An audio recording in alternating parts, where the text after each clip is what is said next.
How's it going, guys? How you doing, Kimberly? Hope you're having a good Saturday night.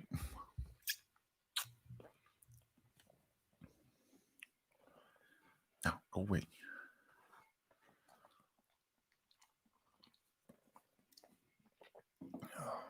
I was going to come on earlier. My kids are being pretty tough to get to bed. My wife's out of town on a girls' trip, so it was all on me, and they try to take advantage of that situation.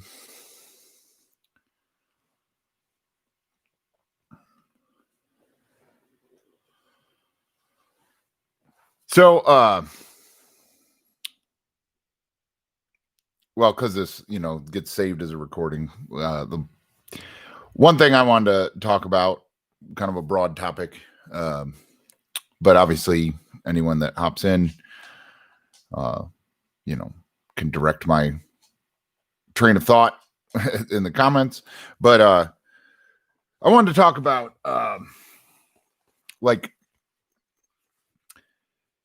kind of the whole idea of reality tunnels and how that's a big philosophical, kind of way of looking at how everyone views what's going on and what influences those tunnels that we're in, but also how even just that thought itself is just one of the signs of human society moving towards decentralization. I often talk about cryptocurrency, and that's kind of the first place you're most common place you'll hear about decentralization. But it's a broader kind of movement, and not even intentional. It's maybe even part of human evolution. That technology is just leading us towards being decentralized. I've mentioned it before, and it's cryptocurrency is decentralized money, or Bitcoin is decentralized money. But you have, Uber is decentralized transportation, and that has taken over the world. You have Airbnb, which is decentralized hospitality, which has taken over that industry. You have, let's see, what's the other one? Well, I mean, one thing is Alibaba, the largest commercial website in the world, that is decentralized and owns no stock themselves, no merchandise. We saw this with eBay and with music equipment, Reverb, Craigslist, all these things. We've always been moving towards being decentralized. And I obviously think cryptocurrency is that, but I think in regards to reality tunnels, I think a big problem we see in the world, and especially the United States, with our social unrest, which is going on as we speak in Washington, D.C. right now, but also, how it's been going for a while, is the decentralization of, what we view as reality of how the world works is no longer being dictated from a central source. When people pick on the fake news and say fake news and stuff like that, and everyone's like, where's Walter Cronkite? Why don't we have this one person that we can trust, to give us the news straight or whatever? And it's like, well, that was a centralized source, and so for as confused and justified as we may feel of what we get as a view of reality through news right now, and we're actually, news and media that's creating our reality is completely decentralized, and most people that aren't paying attention have no idea that's going on, and they're very frustrated. They're very confused. If you look at all these protests and riots and stuff like that, it's not a unified front at all. It's all these different groups, and because the one part of at least American society that is not decentralized at all is our election process. And our representative democracy is not decentralized. It's very, very centralized. And it has this illusion of not being a central authority because it seems to be this power struggle between two political parties. It's still very decentralized. It's just you don't have a choice. It's this cult that has taken over in the middle of all this decentralization to give you a choice of one of two ice cream flavors. And then if you pick and support one of those ice cream flavors, it doesn't matter because they gave you, it's like you can pick vanilla or chocolate and they give you strawberry anyway. It doesn't matter. So then you've got all these people out on the street fighting for this candidate, or whatever's going on, whatever causes people to do that. But then you've got all these other reality tunnels that are leading to that same place of all these people that have different viewpoints, similar viewpoints, but they've picked a team of a centralized infrastructure, and they're just confused because it's not a centralized environment. It's just that this one event of elections has them picking teams like that, and it totally creates these reality tunnels that are like flopping around and don't know where they're going, and it's just so weird. But I think it's all signs, and I've said this before. The stuff we were going through, the stuff we're going through is just that we're in a major transition point for society and for politics and where we, media and all the information sources we get. We're at this transition point and we don't know how to use it. The internet is an amazing advancement in human communication and connection, and we haven't even begun to use it right. There was a video I posted in our Discord of David Bowie in like 1999. Well, no, maybe it's like 2001, but I mean, it was like 20 years ago. And he was talking about the internet and how we're on the cusp of something extremely exciting, but extremely frightening. And there's moments every day, where you can experience the exciting part of the internet, but we're obviously, being bombarded with the scary parts and probably don't even realize, how frightening it is. And it was so true. Like the interview he was giving, and the insight he had to what we were on the cusp of was amazing because it's come true, but I think it's just an immature state of human evolution that we're in right now, and that kind of lends itself to being confusing and angry and just very emotional, and 2020 has been kind of like the turning point of all that. And like, I see so many people that are like, oh, I can't wait for 2020 to be over. This has been the worst year ever. And it's like, it's not over. This is the start of, where we're going. We just hailed this cab, and like the meter hasn't even started.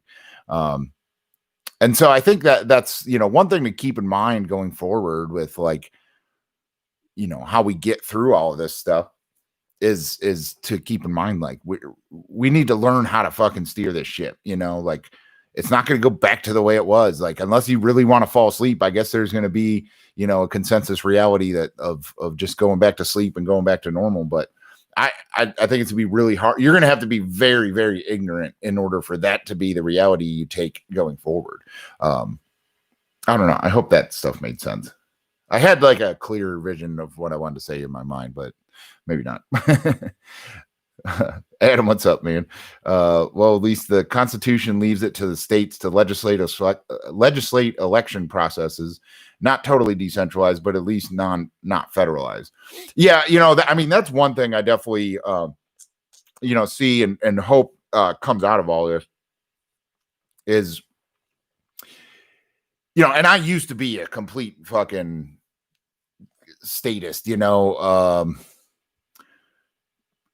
like I used to think the federal government could operate better and make this all work better if people would let it. And I've really, and I don't know if it's just kind of the libertarian kind of views that I've gained from most of my reality coming from the crypto community, but I've really come to realize that the federal government is just kind of a parasite of the people, and that at least in the United States, I mean, there is countries where a federal government is probably necessary, but in the United States, it is such a wide area and such diverse cultures, among those states.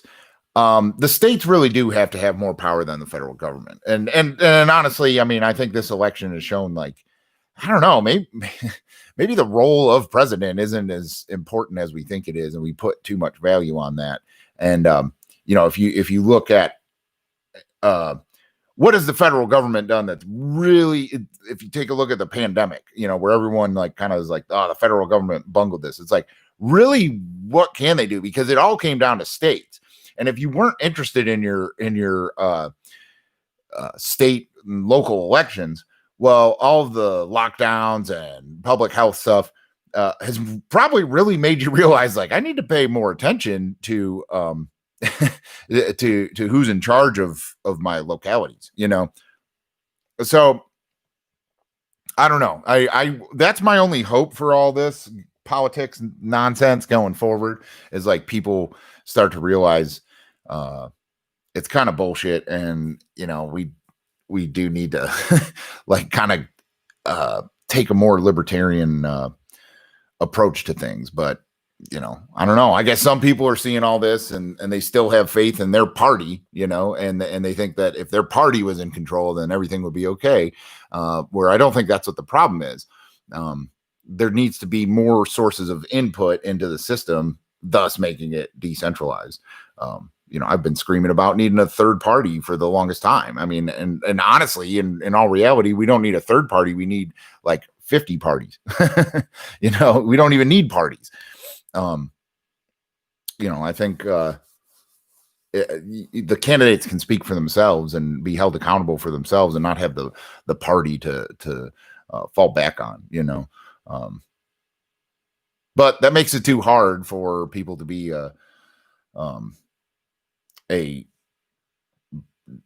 informed voter. Like, you just want to like go with the party that you're raised in a family of, and just vote that down the ticket. But I don't know.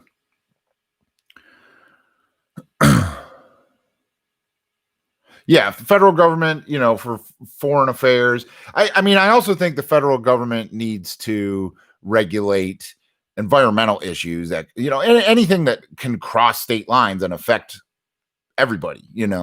But as far as like social causes and anything that's a cultural issue, I mean, really, like, and that's the whole thing. I hear a lot of people saying to get rid of the electoral college. But you can't have like population centers dictate how everything goes, because it's a different fucking world.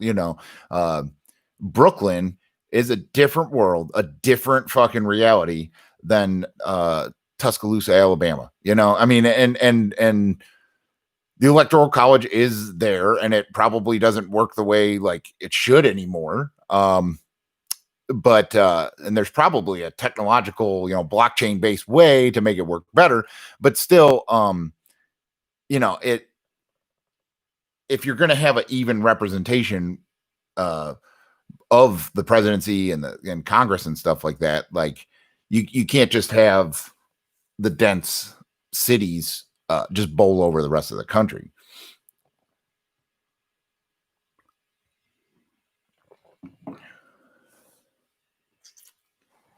You were raised in a Republican house and turned out liberal, Kimberly? That's interesting. I mean, so many people just kind of stick with what house they were raised in, and I don't know. It's weird. Like, it took me. Well, I didn't vote. I turned 18 in 2000, so I could have voted for Gore and Bush, but I was like a total punk rocker then. I didn't vote.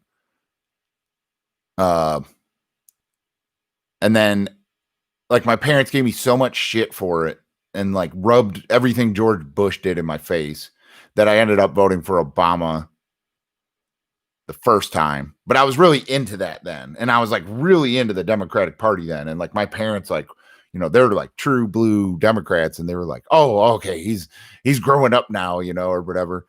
And then I like just started really like paying attention to what he was doing and really fell out of favor of the two-party system after voting for Obama. And I wouldn't consider, see, I'm like a registered Democrat because of that election, but like, I don't know. I think most of my life, I mean, I'm obviously socially liberal and stuff like that. And, but I think I'm more libertarian than anything else. I don't know. But I hate being painted into a corner. But my parents, because I like kind of shine a light on all the shit that they fucking just eat up with a spoon, they think I'm like alt-right. You know, like they're like so upset with like my political views and like think I'm all brainwashed by like Alex Jones types and stuff like that. And it's like, I like Alex Jones, but I like him as entertainment, you know, like I don't think most of the stuff he says is right.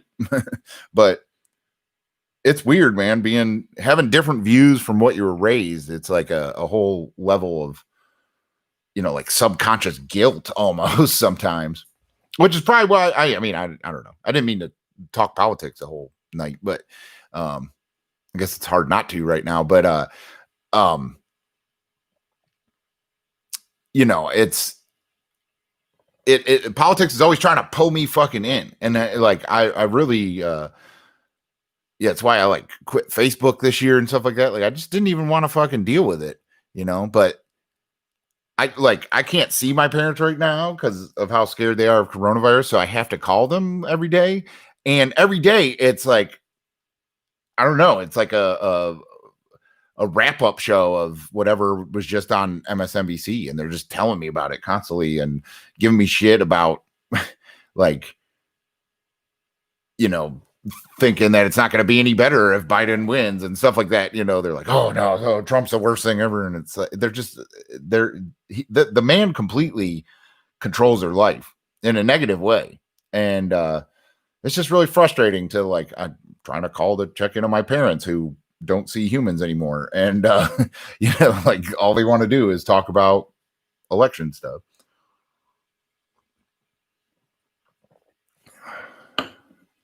Yeah. Adam, you're going to raise your kids to question everything and think for themselves. Going to teach them proper deduction and problem solving. Ideologies are bad news. Yeah. I mean, I'm already that way. Like my son will, you know, he's been very much asking about, you know, political stuff and signs, and kids in school are all talking about, you know, Trump this, Biden that, blah, blah, blah. And he'll ask questions. And I'm just like, dude, first off, you don't need to worry about it. And second off, like, it's kind of all nonsense anyway. And like, I really do tell them straight up, you know, like what it all, you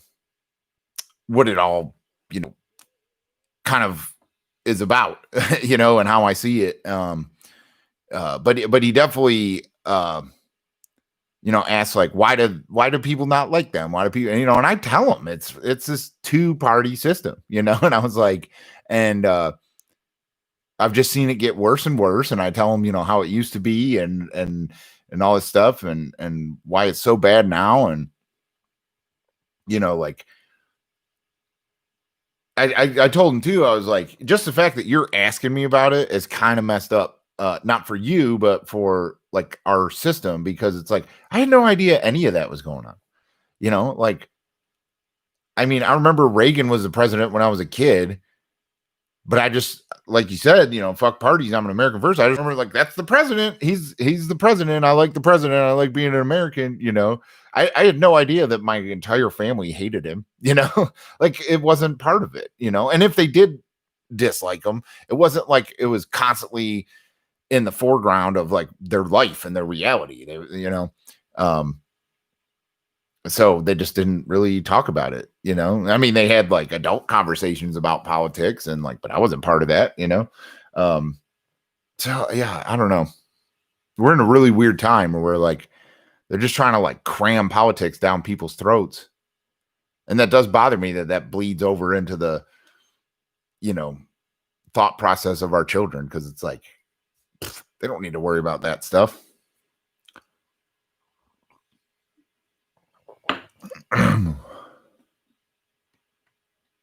How do I address psychedelics with my son? You know, it hasn't really come up. Um,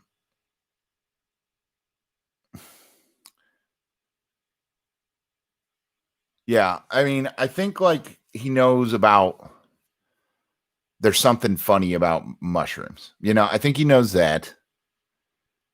And I've said some stuff where like we were like mushroom hunting and um he was like, "Is this one poisonous? This looks kind of funny." And I was like, "Well, it's not poisonous, but if you eat it, it'll disrupt the space-time continuum." And he was like, "What?" And I was like, "Ah, never mind." And then like he kept asking, and I was like, "There's just some mushrooms that aren't necessarily poisonous, but aren't necessarily something you want to eat if you don't know what they are." You know, that's kind of like where I left that conversation. But what's cool about our time now is, and I used to think this, you know, like uh back when weed was like actually illegal, um I used to think like, oh man, you know, how am I gonna tell my kids about this? Am I gonna stop smoking when I'm a parent, you know, and stuff like that? And you know, that was probably a really hard thing for parents like in the 80s, you know, like stoner parents in the 80s. Like that was a fucking tough time, you know, or the 90s, whatever. Um, to where you really had to hide shit and everything like that. Well, you know, the good thing about it being medicine and and decriminalized and legal is like I don't feel the need to hide it as much. Like I'm sure he could figure out if he knew stuff about weed, he could be like, "Oh, my dad smokes weed." You know, I'm sure he could figure that out. Uh he sees TikToks and I mean, my younger son doesn't know anything. I mean, he's 6, but my older son, I mean, he sees TikToks and YouTube videos with bongs and weed. You know, I mean, he sees that stuff as it's part of our culture and rappers talking about it and stuff like that. And I'm sure he's been, you know, down in the basement and been like, "Oh, that's one of those things from that video game or whatever, you know, or that TikTok." Um, so it's just not something that really has to come up, you know, and he really hasn't asked questions. He just attributes weed like it is alcohol. It's something that adults do, you know. Um, and he hasn't flat out asked me like if I do it. Um, but you know, I wouldn't feel the need to lie to him, you know. Um, I mean, I would just have a real matter of fact thing about, you know, the legality and the history of the legality and stuff like that. And maybe that discussion could lead into psychedelics and mushrooms and stuff like that. But it just haven't that it just hasn't come up yet. You know, and um he's only 11, so it's like anything I could talk about psychedelics with him would go way over his head. But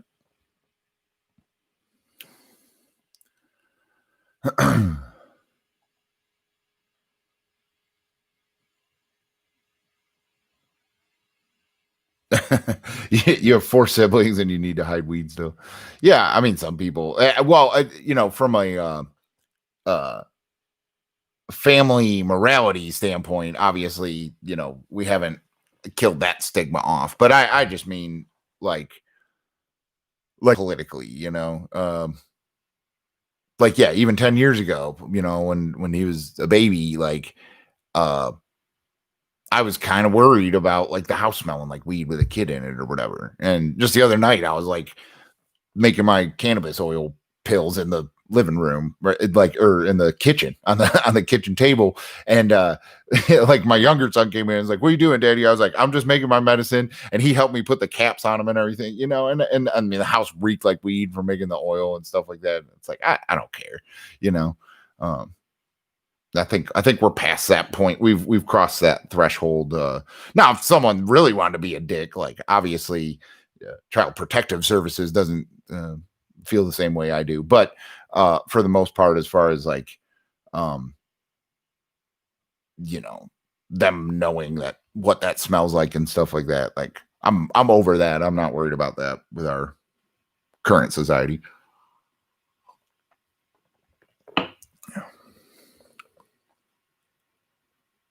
But like even I mean everybody in my family, I wouldn't say I'm the black sheep, but I'm the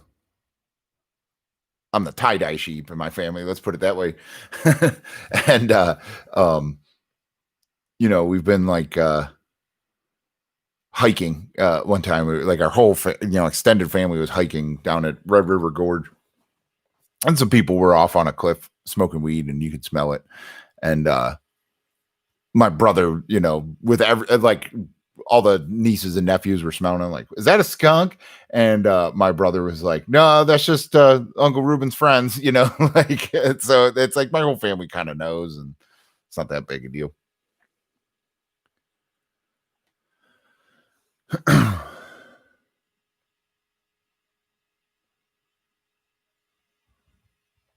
Oh yeah, you have some history there. You got to respect that. I mean, it makes sense. I get it. I mean, I do hide, like, say I'm smoking weed outside and like I hear my neighbors outside, like I'm like kind of like, oh, you know, I need to put it out. I hope they don't smell that, but I don't think they would do anything. You know, I don't know. I don't think anybody cares that much, especially now, like all the shit we were just talking about. Like people are way too fucking, you know, messed up over everything they see coming in their phone telling them how fucked up shit is. Like they don't care about people in the plants they use. but I mean also, so that's another thing, and I've mentioned it before, but like another reason I'm political for the theater of it all, and I like watching it and it's intriguing. But as far as like, I'm not a true participant in American politics or policy as long as the logic is still there that a man with a gun can put you in a cage because you had a flower in your pocket that they don't like. You know, until we can just get that logic out of the situation, like, I don't know, y'all aren't taking it serious. You know, like they don't really want our you know, the drug culture's input on what's, you know, policy in this country, as long as that logic is there, you know. And I mean, it's one thing, like, I don't really give a shit who wins this election that's going on right now, because none of them have said, like, I'm going to legalize marijuana, you know, or I'm going to deschedule marijuana. Like, until they say that, like, I don't give a shit, because they're obviously lacking logic.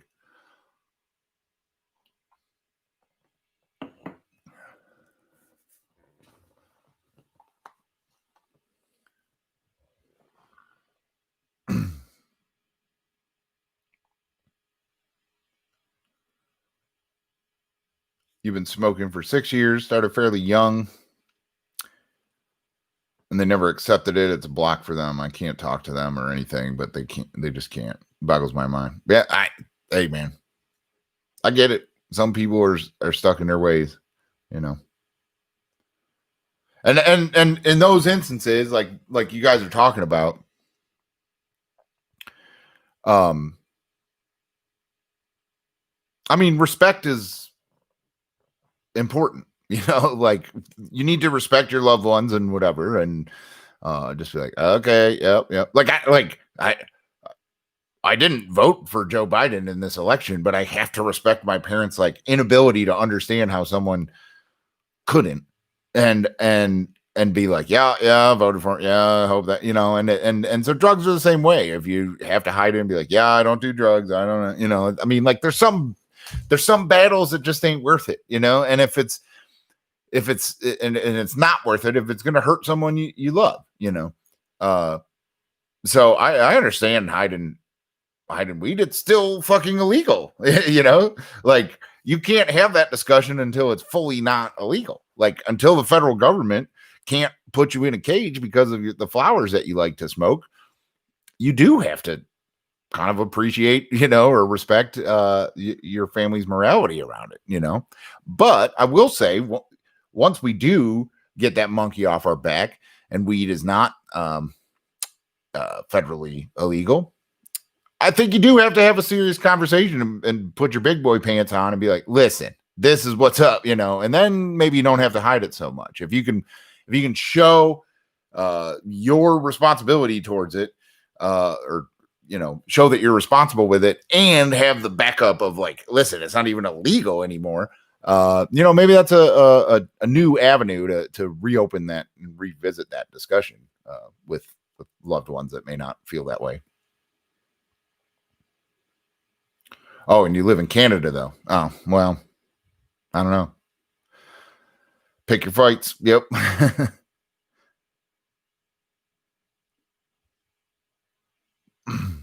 Yeah.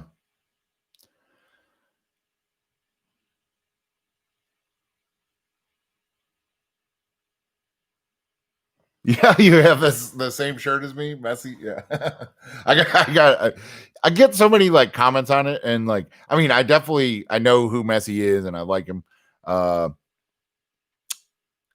But I got this shirt at a TJ Maxx and was like, oh hell yeah, or whatever. Like, there's like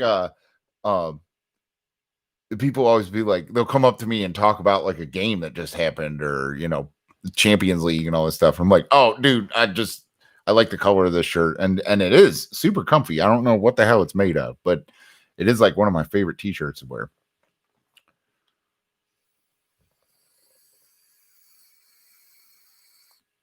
Oh, another thing. What do you have to say about HPPD? Have you experienced it? I don't think so. Like, I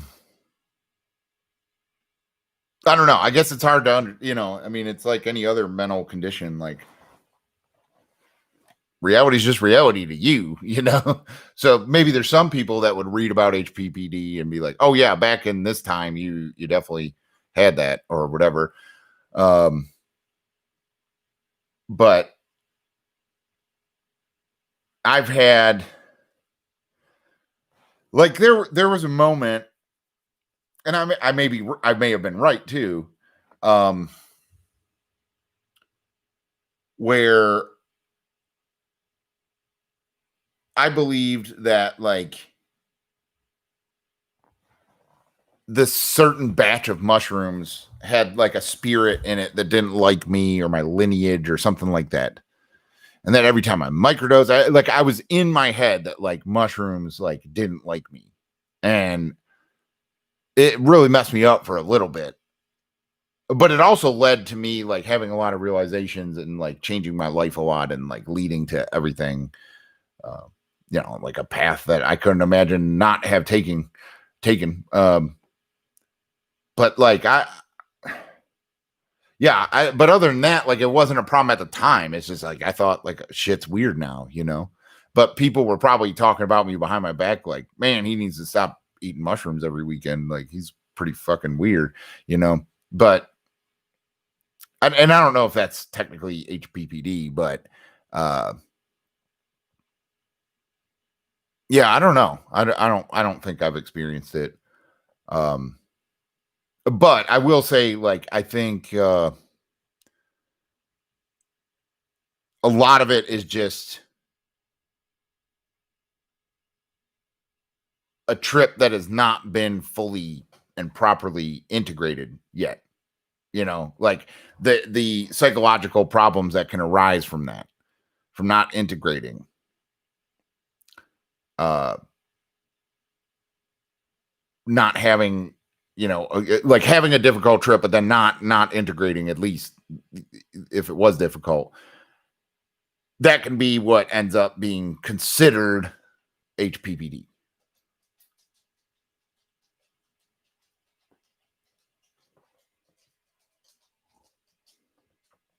So it's like, I guess what I'm saying is like,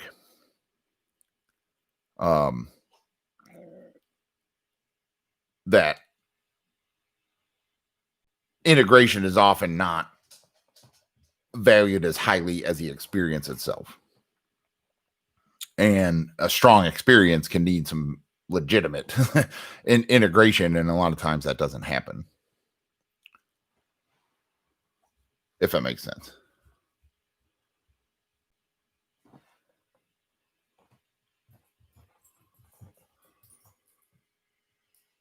You ate one mushroom till you were full one morning?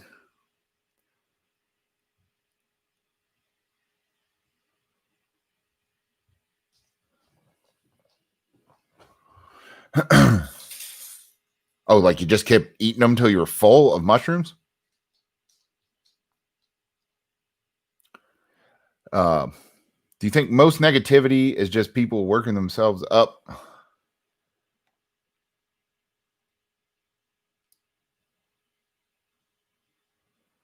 You've been feeling that way lately. You mean just negativity in general?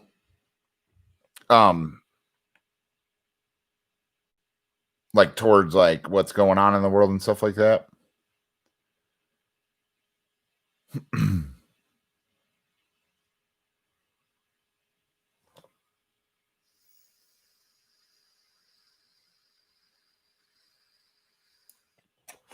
All right, yeah, I'll talk about that because that's a thing that's going on in my real life.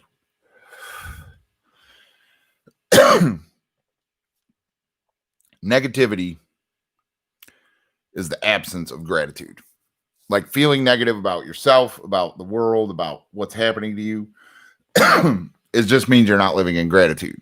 And there's so many people that like, I practice gratitude. I write in a journal. I write everything that I like, which don't get me wrong. Like we've got the gratitude wall in our Discord, and it's great to just get in there and like write something down, share something.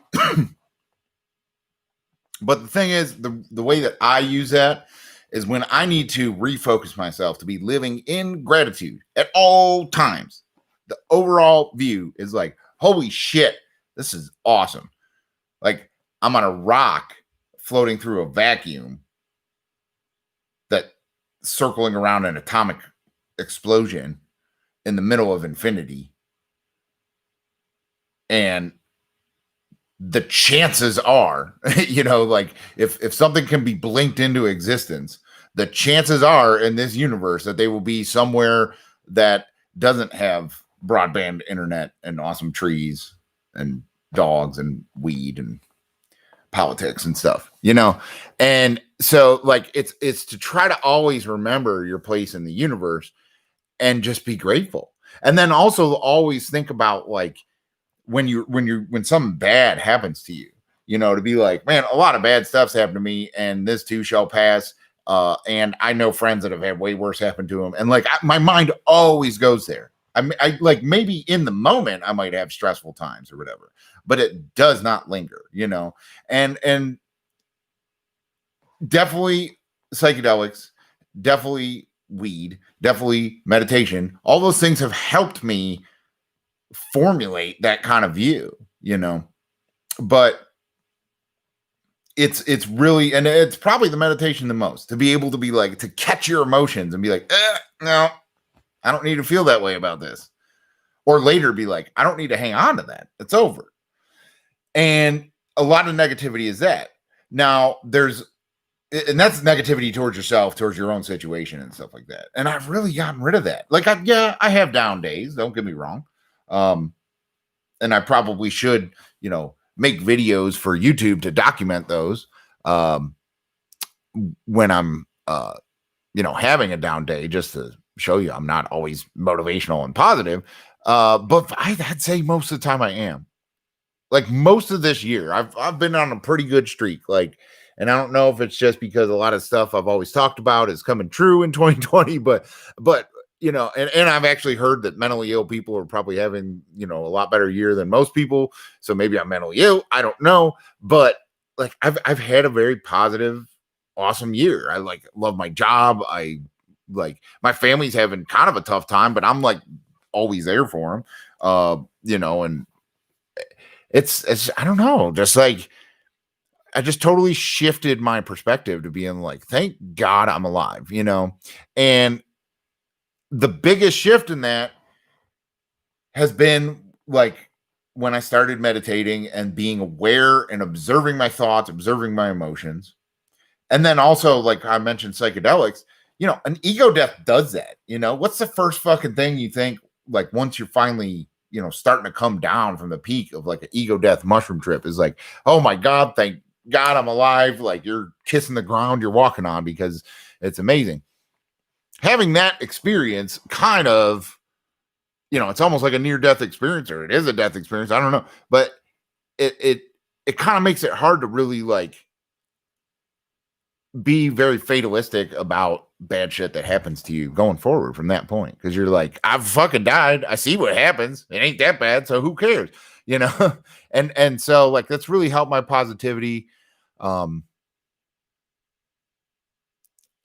honestly, like making like motivational videos and stuff like that, like helps. It's just like journaling. So if you don't make videos, don't do stuff like that, like journaling helps as well to just like get that out, be able to look back at it and be like, okay, I felt this way on this day and this was what was happening and everything was okay. That all stuff has helped my positivity. And and so like a lot, but that's personal negativity. I think there's a lot of negativity where people are just feeding into the vibes of everything else, and I think that's the important thing to disconnect. I was addicted to Facebook, and it just got so negative and shit, and if it's not direct negativity of people like just constantly sharing links or starting antagonizing threads and stuff like that, yeah, fuck them. But like that negativity is where they're trying to push negative energy out there to everyone else to get it off of them. But I think that there's also a lot of negativity that can come from social media in the form of like want and desire, where you see people post pictures and you can be like, I wish I had their family. I wish I had their kids. I wish I had a house like that. Like there can be a lot of just comparison to other people, and which can make you feel like kind of let down or whatever. And that can lead to a lot of negativity too. And so like, I mean, all the stuff I said I did with psychedelics, meditation and stuff like that, that's all fine and dandy. But a big portion of why I think I've had a really good year is like for at least 2 hours every day, like I walk in the woods by myself without my phone, like completely disconnected, just listening to everything that's around me, talking to myself, whatever. But yeah, like I do that for a career, so I'm lucky. But if people could find a way to kind of do that, at least unplug, but definitely unplug in nature, that'll definitely help people's, have a more positive outlook. Oh man, I missed a bunch of comments here.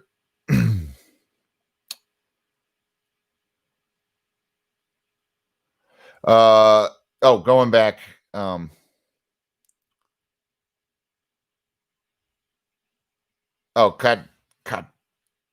Kajitan. I don't know how to pronounce your name, but you were talking about the time in between is what I was saying. For integration, I just mean afterwards. Like, you always come down from a trip.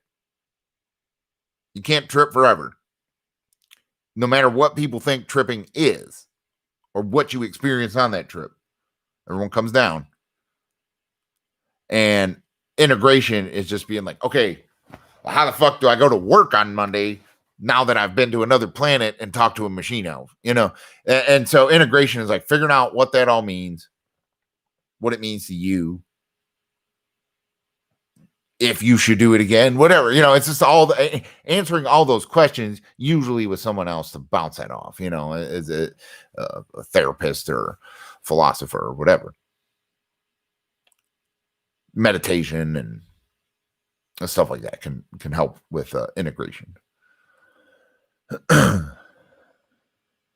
So I wouldn't say the time in between, it's the time after. I mean, I guess it is in between, but it's more like not going, what am I going to do next time I trip? It's like, it's more the integration back into consensus reality. Just Jeff, sorry, man, I missed your comment here. If someone has really low tolerance for THC to the point of psychosis from very low amounts, should they skip psilocybin, or is it different receptors? Well, it's definitely different receptors. One of the crazy things about the cannabis plant is that there's receptors specifically for cannabinoids in our brains. We have an endocannabinoid system, which is kind of weird. Like our body makes cannabinoids. Like I've said before, my background is evolutionary biology, and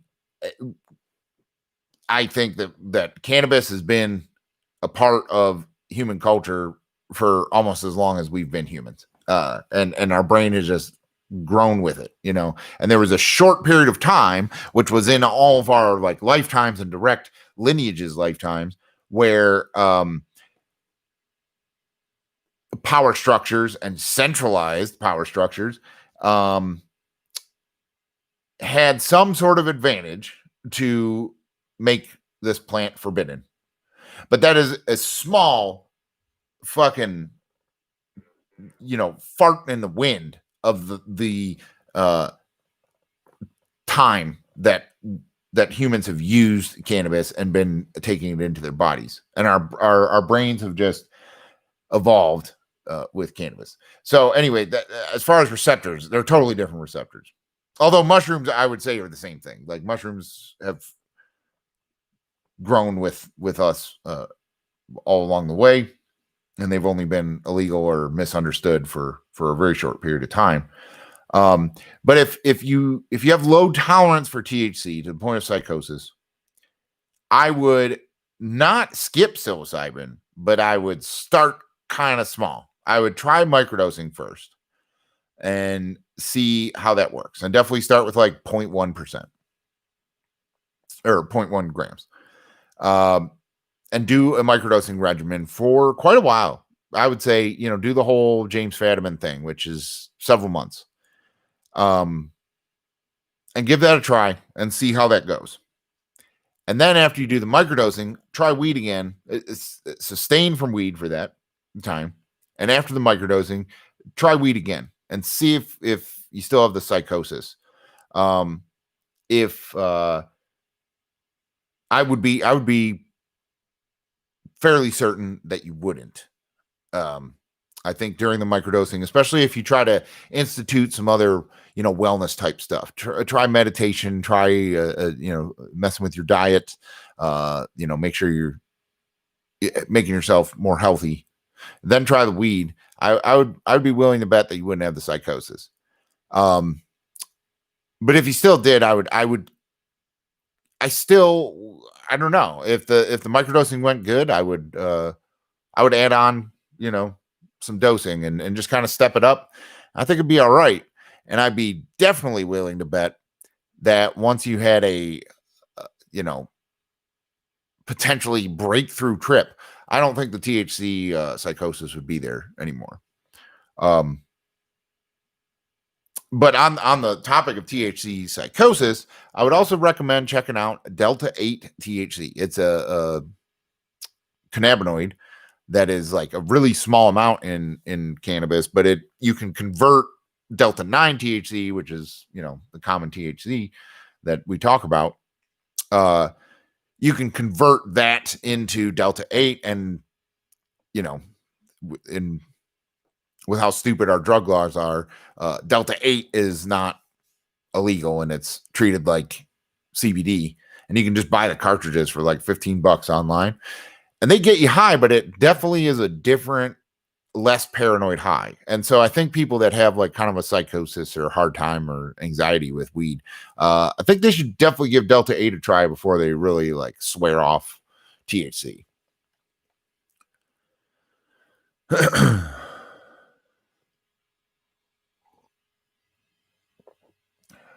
Oh, Kaji kind of said the same thing.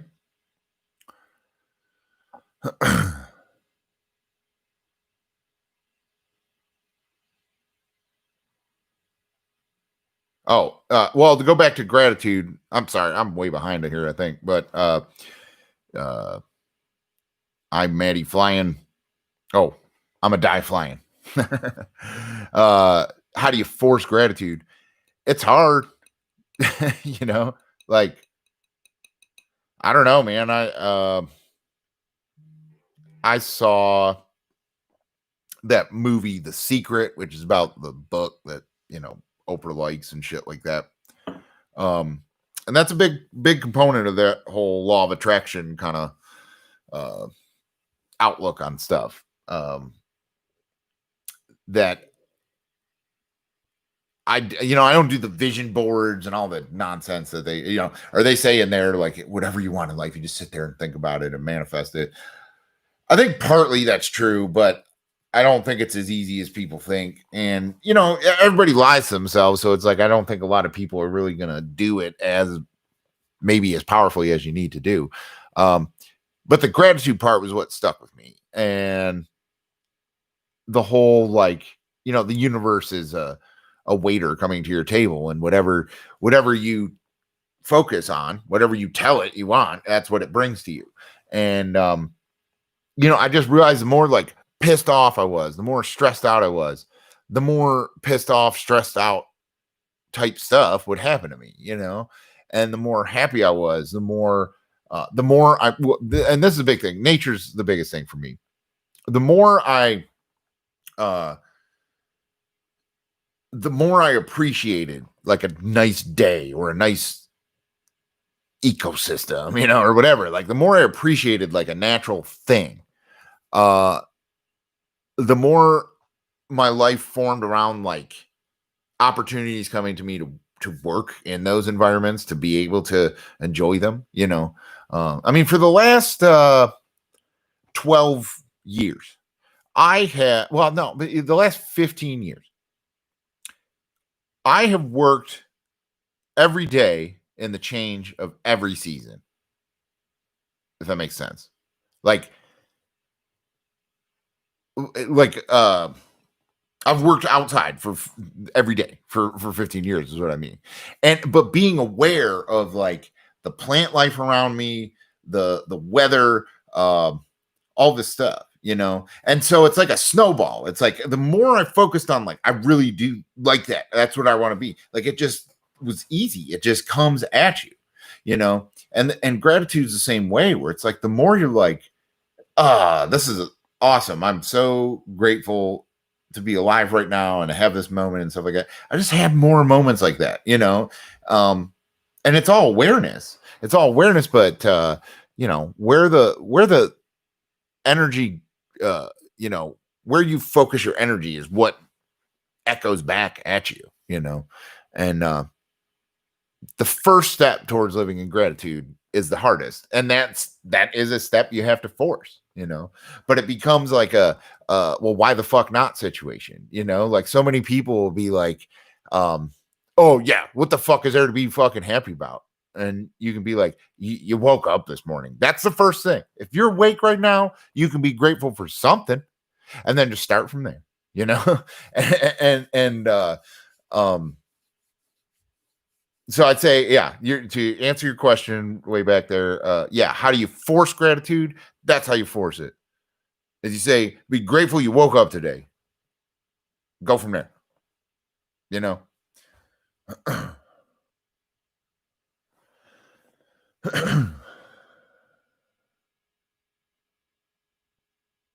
Rest in peace, Peter Sutcliffe. I'm sorry, but I don't know who that is. But rest in peace.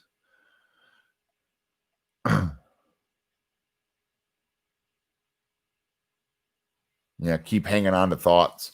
And if you're hanging on to thoughts, I'm a die flying, like that's where meditation helps too.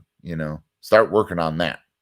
Be like, observe your thoughts, observe where they come from, observe what influences them, and then you can kind of turn them off. Once you get used to that of trying to meditate, trying to clear your head, but doing it in an observational way, the better you can be in the moment of turning them off.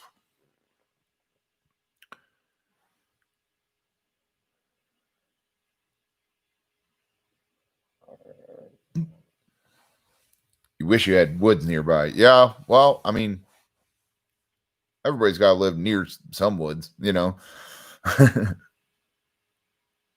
able to get to them at least. Tarot cards. Yeah, I've had a couple tarot readings. I don't know if you guys know Jessa Reed. I think I've talked about her before, but if not, it's she's a comedian, but she does like tarot card readings, and I mean she's more than a comedian, but whatever. But I really had this calling to like talk to her, and I listened to her podcast and stuff like that, and she does tarot card readings over the phone, and I did that, and it was pretty interesting. And it was someone that like didn't know me, but like I think she had said she had actually seen a couple of my YouTube videos and stuff like that. But I doubt she had enough time or wanted to like watch them all and know shit about me. So it was like pretty cool. Like they were accurate, I believe in all that stuff. I believe in tarot cards. I just don't know a lot about them and don't do them, like, Stan, what's up, man? Yeah, we already talked about the messy shirt. I said that I got it at TJ Maxx. And I mean, I know who Messi was, but like I was just like, oh, that's pretty cool. It's like $10 or something. But it's like super fucking comfy.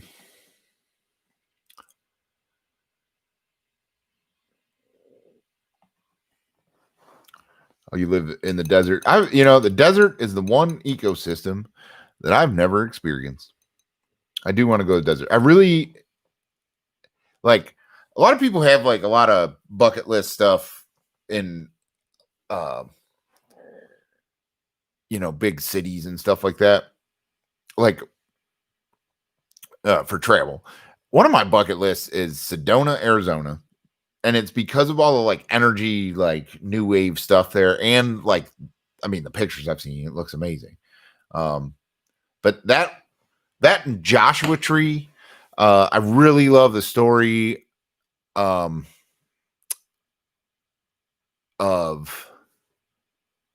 now I'm not going to remember his name.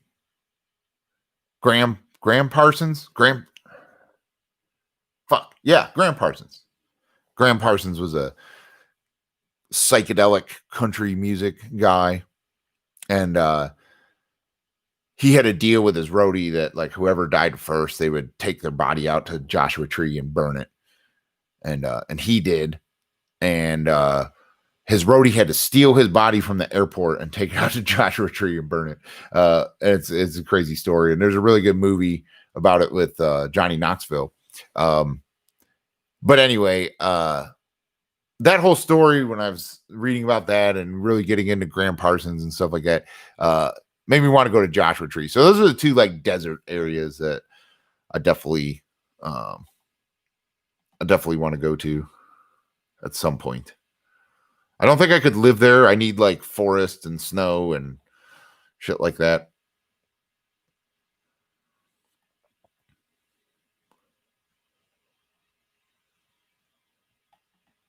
I'm a die flying. Yes, exactly. For meditating, it's trying not to force it to stop. You get disappointed and then you'll stop. You'll fucking, just like anything else, you'll be like, I fucking suck at this, I can't meditate. That's not what it's about. It's be like, try to shorten the amount of time from, you know, getting off of your breath, and they're getting your attention off of your breath and going, whoa, okay, that was a crazy train of thought I just had there. All right, back to the breath. 1, 2. The shorter amount of time you can have in between those moments, the better. and that's basically meditating for beginners, I guess. I mean, there's obviously people that would think that's a ridiculous idea, but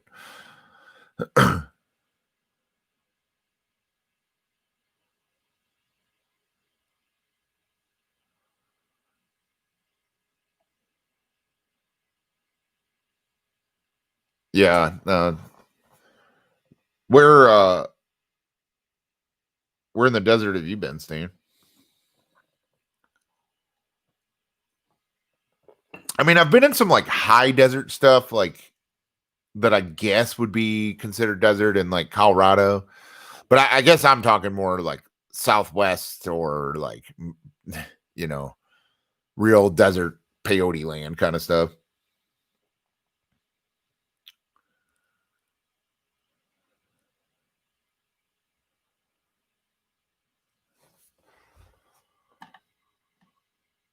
Oh yeah, yeah. I mean, I guess I've driven through that kind of stuff in Colorado, but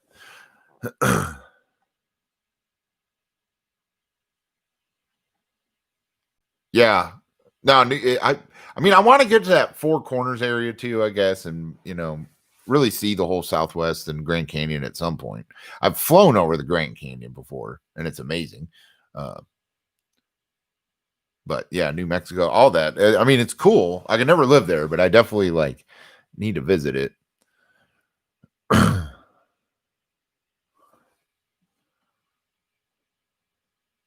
Oh, going back, AR, how you said you live in Portland and drugs got decriminalized. That's amazing. That's amazing. I mean, for his going back to politics, like for as crazy as the election was and contested it is, and everything, like, and how awful it is for people. Like, people are just, it's ruining people's lives on both sides, on whatever. People are so worked up over it or whatever. That is, for me, it's like, well, fucking drugs won, man. Like, look at every fucking state that, I mean, it was a great election for drug policy, and fuck yeah, Portland. Like, I don't know. It's I guess that's the downside of how politically active people are in Portland, and kind of like how don't take no for an answer like the progressives are in Portland. The downside of that is all the fighting and rioting and stuff like that. And, I know that's amplified by the media, but it is still happening there, where it's not happening in my town, but we're also not going to decriminalize drugs.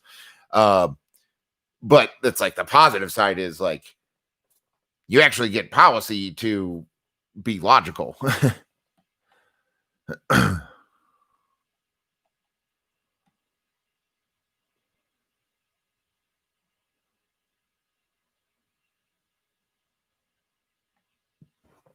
Oh, Stan, what you were saying there about being present, about how Buddhism and important being present is.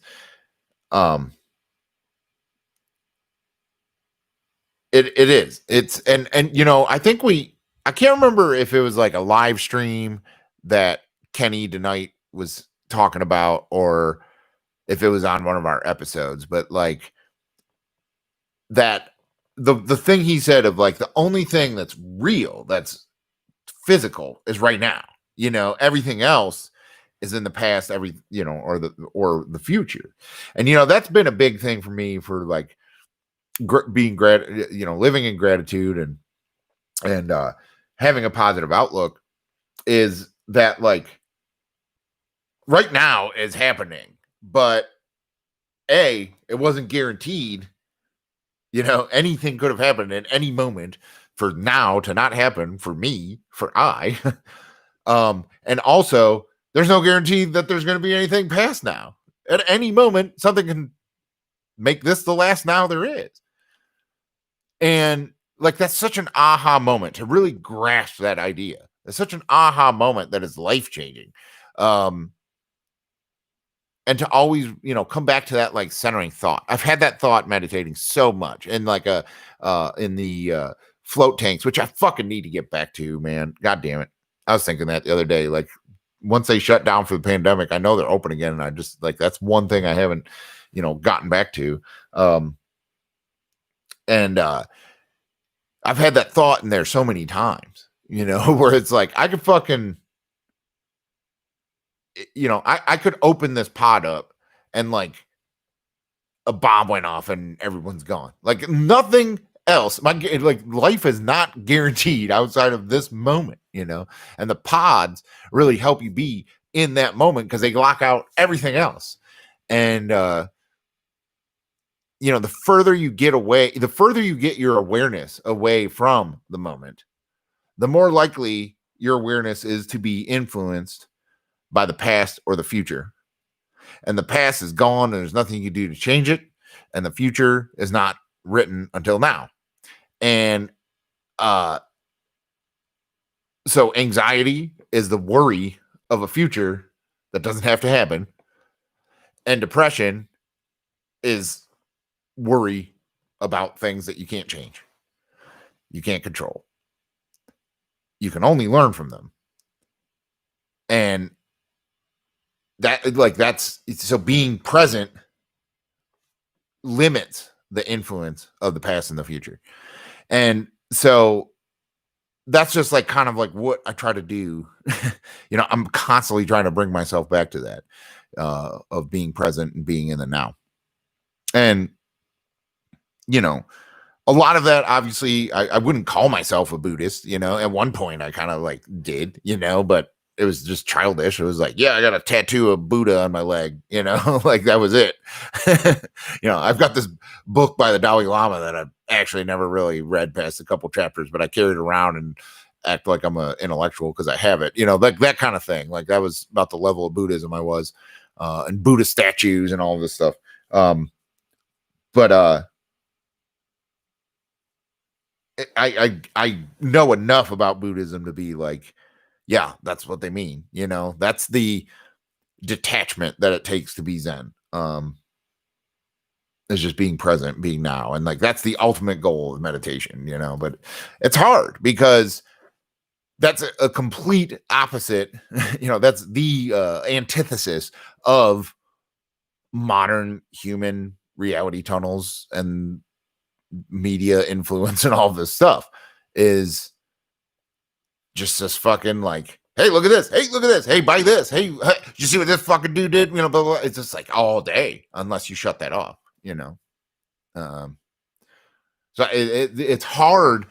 Modern society makes it very hard to live in gratitude, but that doesn't mean that it is hard. It's just you have to limit that impact from everybody else that is not living with gratitude and is not living in the moment, is not present. That's the true meaning of woke. It's such an overused term, but that's the true meaning, is like being like aware of what the fuck's going on and what you have control over and what you don't have control over. What should impact your emotions and what shouldn't. So many people are not aware that they have any control over that.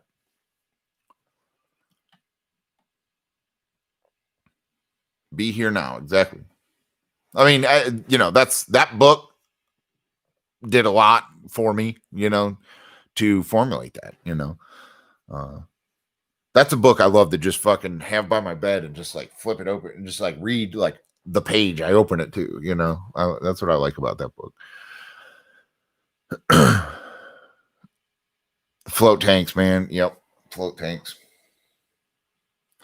I'm going to start a new subscription or monthly thing. Like I want to support that place too. Like there's gonna be so many businesses that go out. I want to do what I can to fucking make sure the ones that we need stay around. So I was just thinking that today. Actually, I was trying to meditate and I was like, fuck, I need a float tank. Like I just hadn't even thought about it.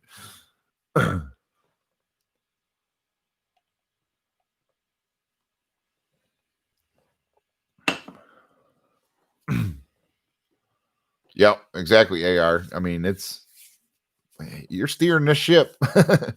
Why take the fucking bumpy path?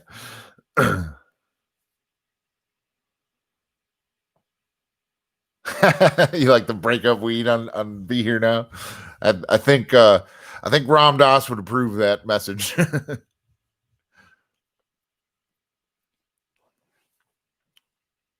I speaking of books that I like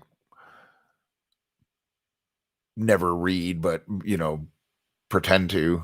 Um I've got the last book that Ram Dass wrote, and I bring it. It is always the book I bring on vacation, like going like, yeah, I'll read while I'm on vacation, and I never read when I'm on vacation, but it's like in my book bag for like when I'm going out of town or anything, and I do want to read that, but I have so many books that like I order probably 10 times the amount of books I read in a year.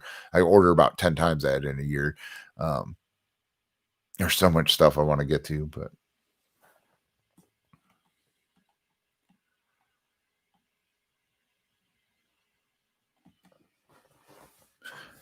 you love reading, not usually very useful stuff. I had this period. It was a couple years, and it's what sparked this whole channel and stuff. Where like I fucking read every psychedelic book there was. That's all I was doing all the time. But like my job was like sitting in a car for rain days, and like that's what you did. Like you talked or read a book or fucked around on your phone or whatever. Um, but then like I don't know. It's been hard. I read I like read with my kids, like or with my older son, like because he has to read so much, 20, 30 minutes a night for school. So like it's kind of shitty for me to be like, you better fucking be reading while I'm sitting there watching Netflix. So I lay in his bed and read with him and but then it ends up it's like that 30 minutes, that's all I read, and I don't read anything else other than that. And it's like it's hard to get through a book if you're reading 30 minutes a night, Monday through Friday. Um, it's better than nothing, but like the book I'm reading now is Guns, Germs, and Steel, and it's like a fucking huge book. And so reading that at 30-minute chunks is like impossible. I'm not even a quarter of the way through. Um, but I mean, I still like every time I order anything from Amazon, I pick like one book from my queue. And so like I seriously I get a book like or two books a month probably I buy off of Amazon, but probably won't read them for years. Like I just ordered the Bhagavad Gita, the like Hindu text. Like I'll probably never read that. I don't know. I have the I forgot the name of it. It's like it's like the main book for alchemy and hermeticism. It's got a weird like triangle on the front. It's like a leather bound book. Like I bought that, but it's so weird. I I just bought it because it's an interesting school of thought. That whole scene. Um, but I'll never read that book either. But it's like I buy a lot of books like that. Like if they're like some historical text that people reference, I'll be like, I should probably have that, but I'll never read it. Bhagavad Gita is hard. You gave up on it. Yeah, I mean, I get that, and I've talked about it like I don't know if anyone saw me. I was on the Consciousness Perspective podcast, and we were talking about religion for quite a while on there, and and I probably mentioned it, but I'll reference it here. Like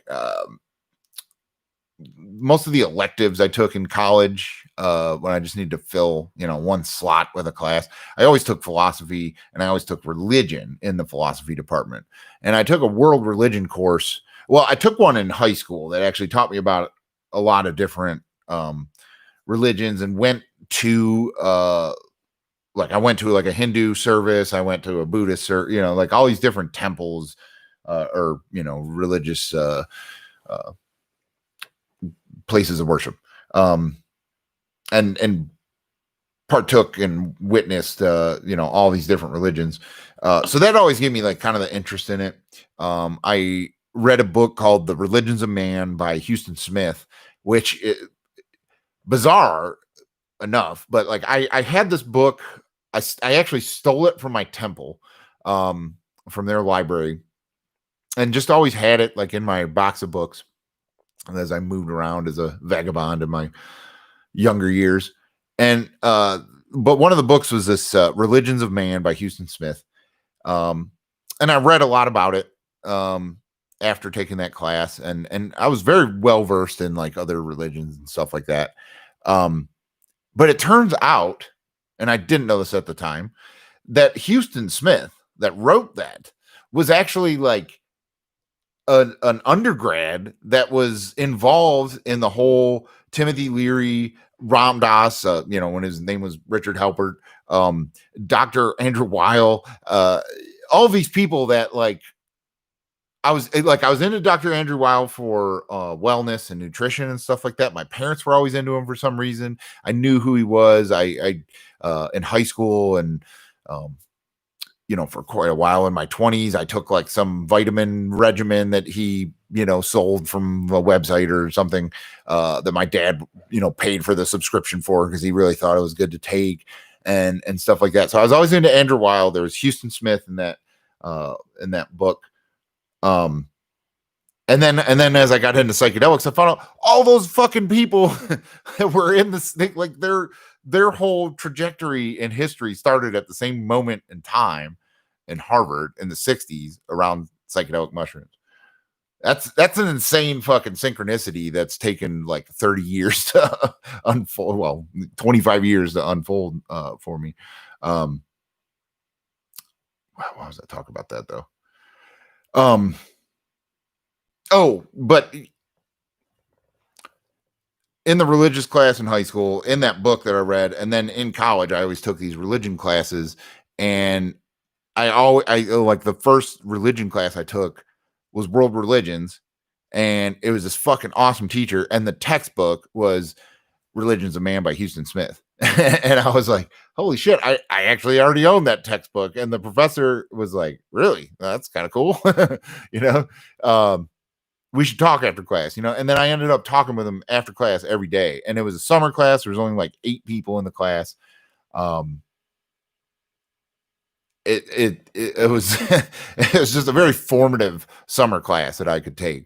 And then like we talked about psychedelics in there, and like after class with him, and like just a crazy. I could have a whole fucking podcast episode talk about this religion class and some of the things that happened and the conversations and stuff like that. But and the professor was,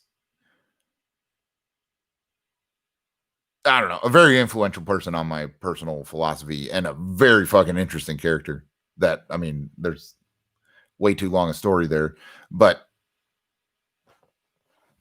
we always talked about the Bhagavad Gita, and like he would always reference it when we were talking about Hinduism and stuff. That's how I got on that train of thought. Sorry.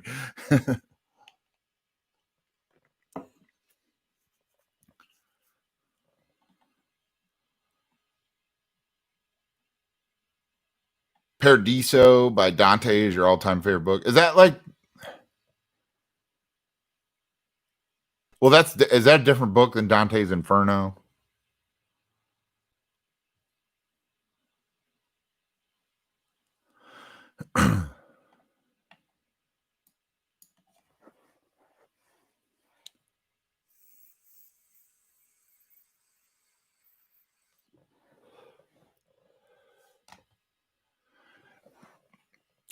Going back to what I was saying about the Delta 8 THC cards,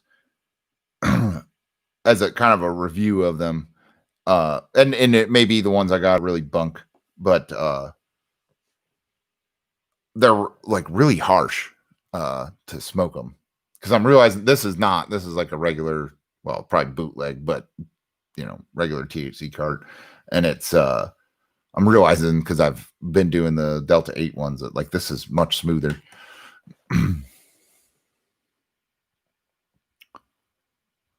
Dante's Divine Comedy. It's 3 parts: 1 Inferno, 2 is Purgatory, 3 is Paradiso.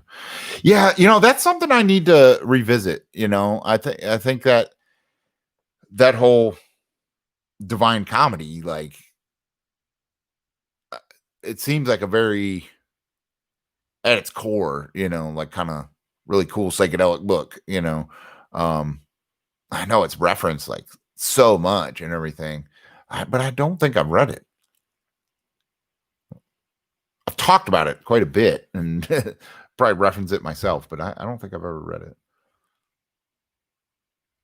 The final part's very psychedelic. Yeah, yeah, I believe it. I mean, the whole idea of it.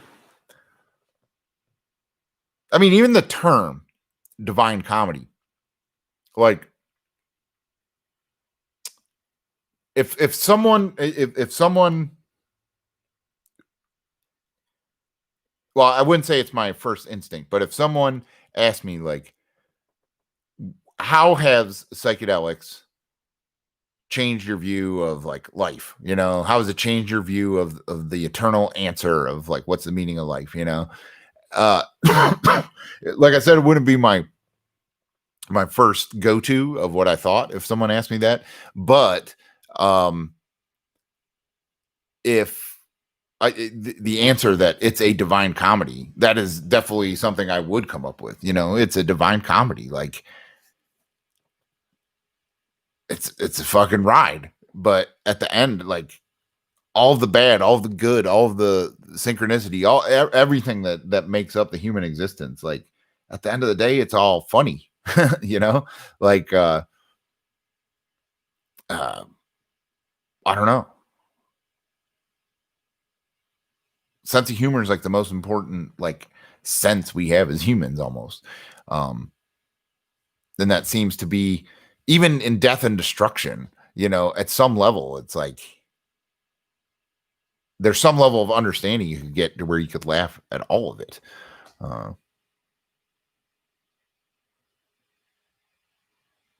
and just the juxtaposition of everything in the universe. At, I think at some point, in some level, in some cosmic level, it's funny.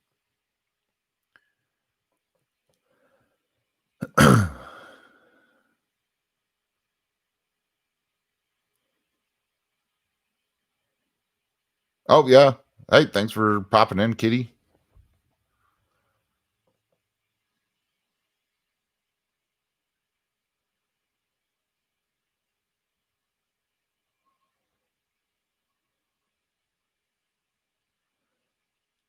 Yeah, if life ain't a joke, then why are we laughing? Yeah. I mean, it's kind of like that. I read a trip report of DMT, and someone said they, like, smoked it and they were going through a tunnel, and the images on the tunnel were like everything in their life and everything just in life. And it was just like all the information that there is of life, and just the universe and earth and everything just zipping past them, flying, flying, flying. And then all of a sudden they were like shot out of this tube into a white room, and they were standing around with like all their friends and loved ones just laughing hysterically over, like, that is all that is, and this is what everything actually is, and like whatever, or something like that. They were just laughing, like belly laughing, for like he said, for like an eternity, and then just like zip back down through the tunnel, and like all that stuff just like sucked into them and became what they are. And I think that's a very summed up version of, I guess, the way I look at it, of like why everything's funny. Everything's funny, no matter how bad it may seem, no matter how sad it is. On some level, it's funny, and that's God. Like, that comedy is God. So that's the divine comedy.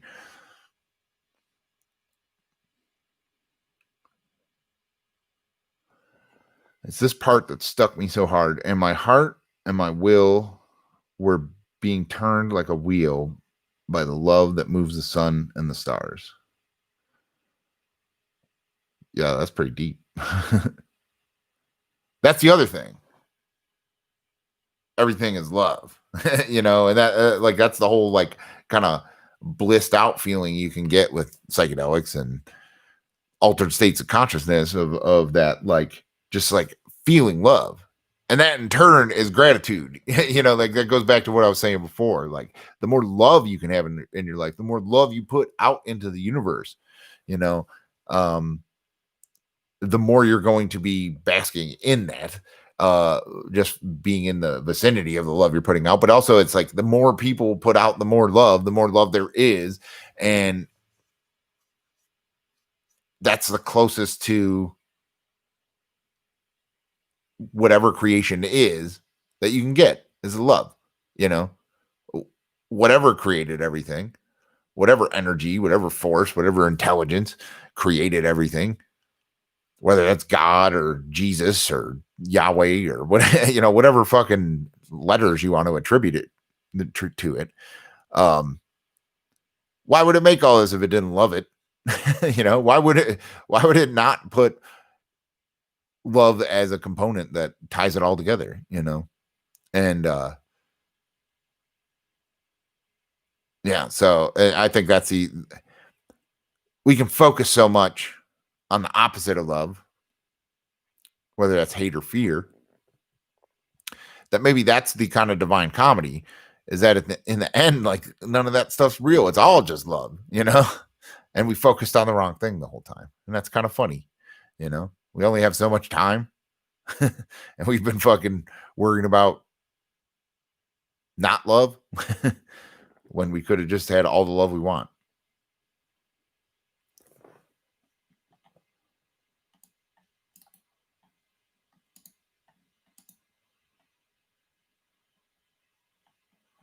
Is that quote AR? Is that from Dante's Inferno, or that's from Bhagavad Gita?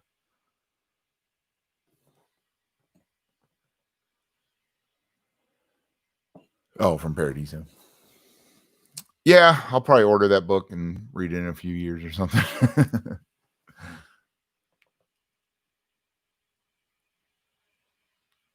Yeah, like I mean, I think I don't know. I probably should. I hate doing New Year's resolutions. I think I've talked about that before. That I think you just set yourself up for disappointment and failure. But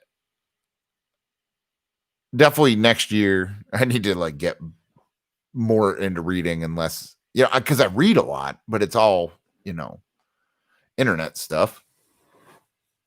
If I could just turn that reading into books, I think I could really get through a lot of the classics, and just the backlog I have of books. The whole comedy is a poem on outlook of life. Yeah.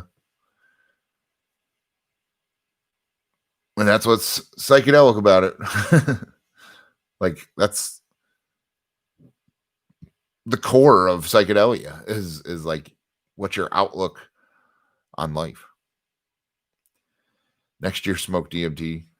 Yeah, I mean, I would never make that a resolution, but like, I probably do need to experience that. It's been, I wouldn't say it's calling me, but it doesn't scare me like it did before, I guess. I don't know. It's not something I would seek out. It would have to like find its way to me. You want to do LSD for the first time, Kimberly? Yeah, I definitely recommend it. Come to Portland. Yeah, yeah, you can get anything there. Yeah, I recommend LSD.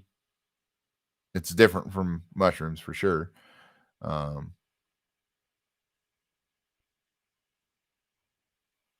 was thinking of microdosing it again. I've microdosed mushrooms quite a bit this year, but not LSD. But it's I don't know. I hope to just trip more in general next year. This year's just been too weird to do it. There's too much weird energy. I mean, the one time I did it was great, but I wasn't trying to figure nothing out. I need to do it to figure stuff out.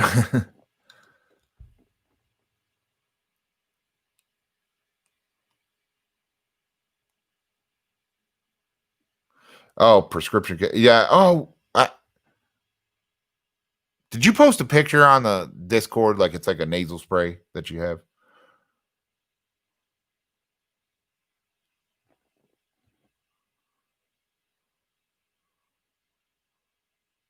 Yeah. Okay. Yeah. No, that's pretty cool. I'm glad they have that. um, I mean, my my experience with K is terrible. It's stupid. So, um, and just didn't understand it. But it's something I would like to try. And then, yeah, I don't know if you heard our interview with Arceris several episodes back about the like intravenous therapeutic special K.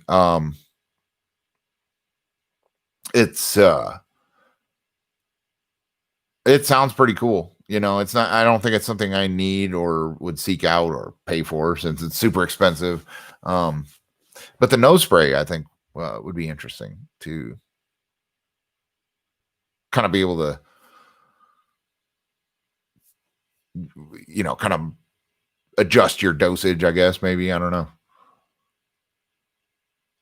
$40. Wow. Yeah, because that. I mean, the intravenous thing's like 2 grand or so.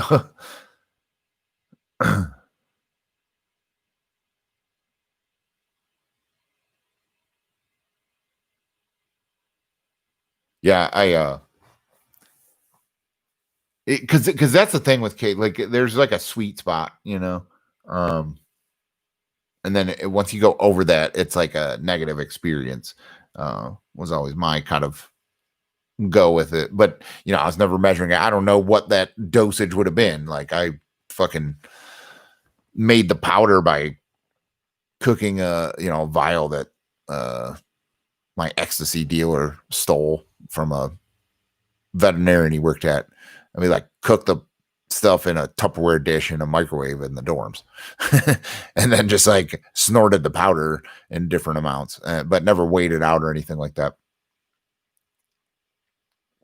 Yeah, but yeah, having the nasal spray in a measured amount, like, I think that would definitely be something I would check out.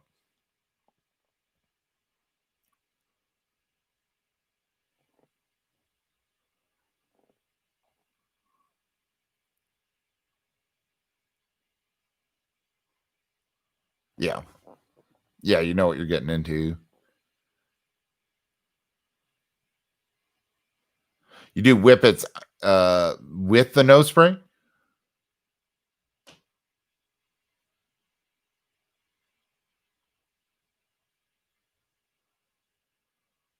Yeah. Well, yeah, they're both dissociatives. I imagine that'd be pretty crazy. I mean, nitrous is powerful as hell.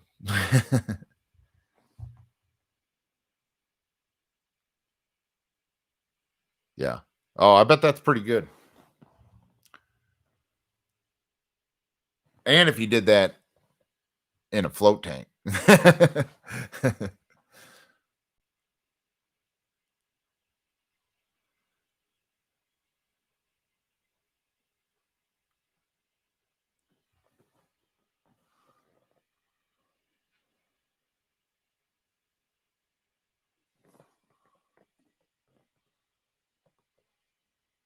Yeah, I definitely I'm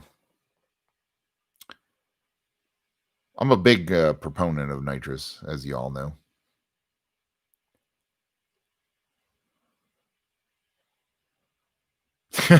Wait 4 minutes, smoke DMT, then on exhale take nitrous. Yeah, that's that's how you get to see the divine comedy.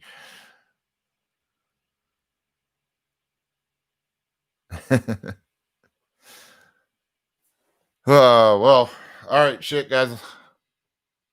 I'm getting tired here. I need a drink of water too.